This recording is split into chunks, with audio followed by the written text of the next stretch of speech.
নেইমারকে নিয়ে এলো বড় দুঃসংবাদ। হতাশা যেন কাটাতে পারছেন না নেইমার জুনিয়র। 2023 সালে ব্রাজিল জাতীয় দলের হয়ে খেলার সময় এসিএল ইনজুরিতে পড়ে নেইমার জুনিয়র ছিটকে গিয়েছিলেন দীর্ঘ 1 বছরের জন্য।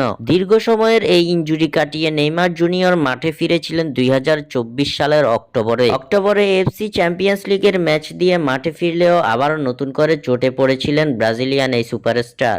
নতুন করে হ্যামস্ট্রিং এর এই চোট নেইমারকে মাঠের বাইরে রেখেছিল প্রায় 1 মাসের মতো। সেই চোট কাটিয়ে এবার পরিপূর্ণভাবে মাঠের খেলায় ফিরেছেন ব্রাজিলিয়ান সুপারস্টার। গত ডিসেম্বরে আল হিলালের হয়ে ফ্রেন্ডলি ম্যাচে মাঠে নামেন নেইমার। মাঠে নেমেই এই ব্রাজিলিয়ান জাদুঘর পেয়েছেন গোল এবং অ্যাসিস্টের দেখা। তার দুর্দান্ত পারফরমেন্সে জয় পায় আল হিলাল। ফ্রেন্ডলি ম্যাচে নেইমারের এমন পারফরমেন্স দেখে সকলের ধারণা ছিল এই বুঝি আল হিলালের জার্সিতে ফিরে এলো নেইমার। আল হিলাল তাদের পরবর্তী ম্যাচে মাঠে নামতে চলেছে আগামী 7 জানুয়ারি। কিংস কাপের কোয়ার্টার ফাইনালের সেই ম্যাচে আল হিলালের স্কোয়াডে দেখা যাবে না নেইমারকে। গুরুত্বপূর্ণ এই ম্যাচে নেইমারকে ছাড়াই মাঠে নামবে সৌদি জায়ান্টরা।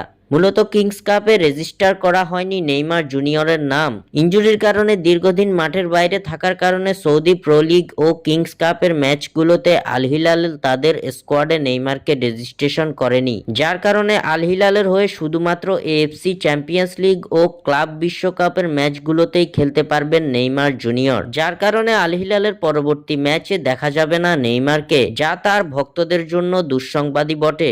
স্বাক্ষর থেকে সাদবিন ইসলাম।